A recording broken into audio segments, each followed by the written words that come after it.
When considering new electrical products versus established brands, a comprehensive evaluation is essential. The absence of information about a specific new product makes direct comparison impossible. However, several factors influence the selection process, and it is important to understand them. Firstly, familiarity and local availability play a significant role. If a product like AFC Tough is well established and readily available in an area, electricians and contractors may prefer it due to ease of procurement and prior experience.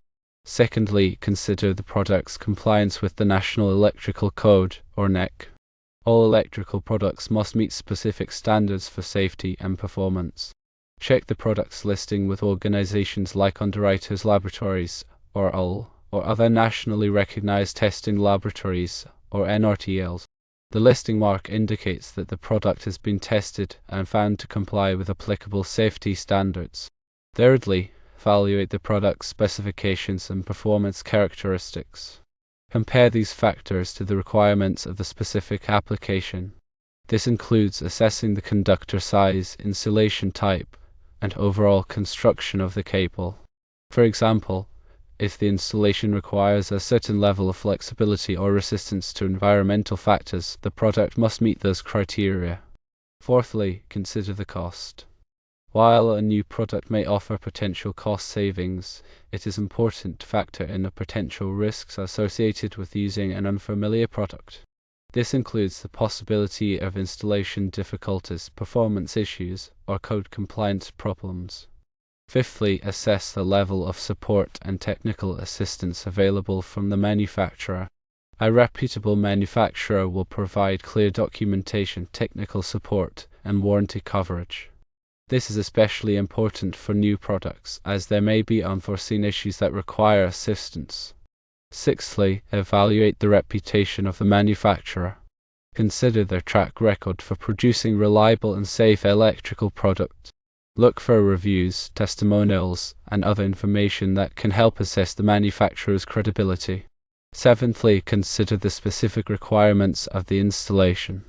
This includes the type of building, the environmental conditions, and the intended use of the electrical system. The product must be suitable for the intended application.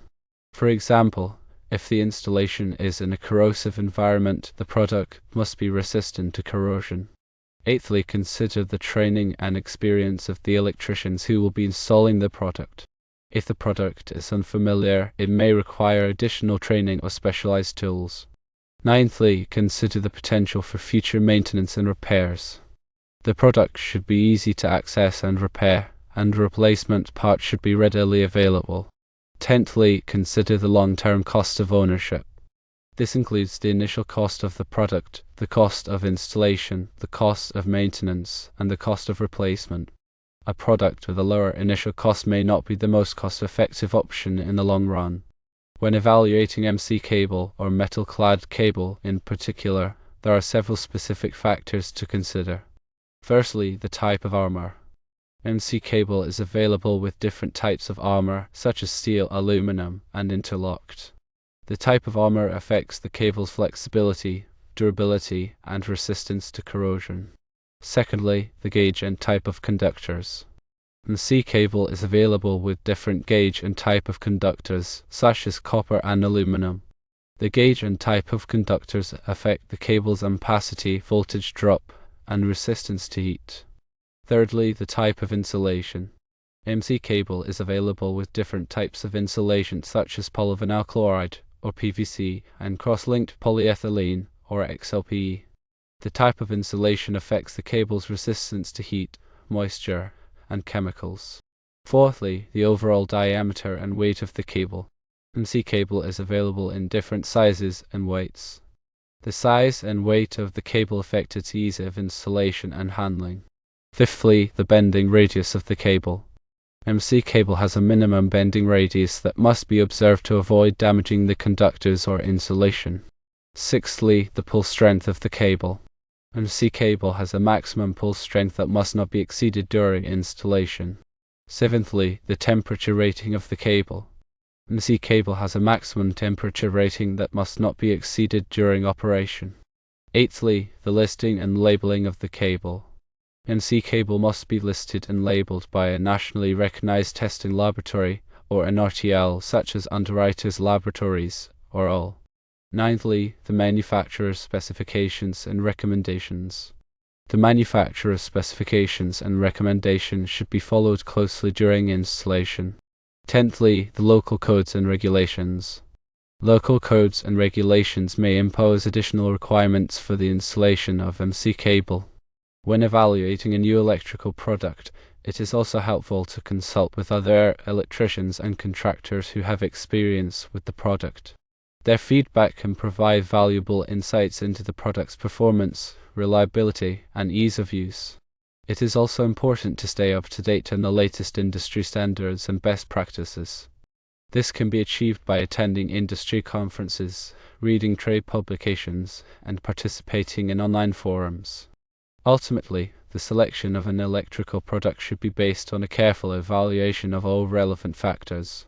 This will help ensure that the product is safe, reliable, and suitable for the intended application. When considering conductors, specifically, factors like ampacity, voltage drop, and suitability for wet or dry locations become important. Ampacity refers to the current carrying capacity of a conductor. The NEC provides tables that specify the ampacity of different conductor sizes and insulation types.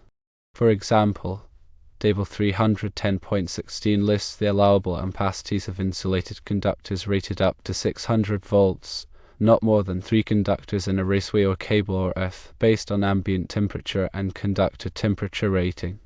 Voltage drop is the reduction in voltage that occurs along the length of a conductor.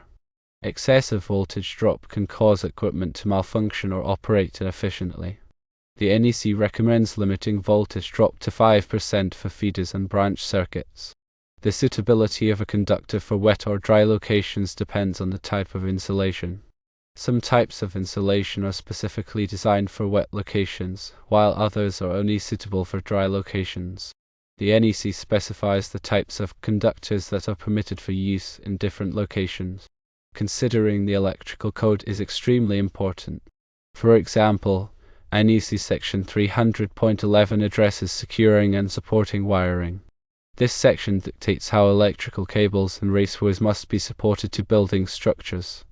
The specific requirements depend on the type of wiring method and the type of building construction. Another example includes NEC section 310.15, which provides guidelines for determining the ampacity of conductors. This section covers various factors that can affect ampacity, such as ambient temperature, conductor bundling, and the presence of other heat sources. Understanding and applying these code requirements is crucial for ensuring a safe and compliant electrical installation. When evaluating electrical boxes, there are also key considerations. The box must be of the correct size to accommodate the number of conductors and devices that will be installed in it. The NEC provides tables that specify the minimum box size for different wiring configurations. The box must be made of a material that is suitable for the environment in which it will be installed.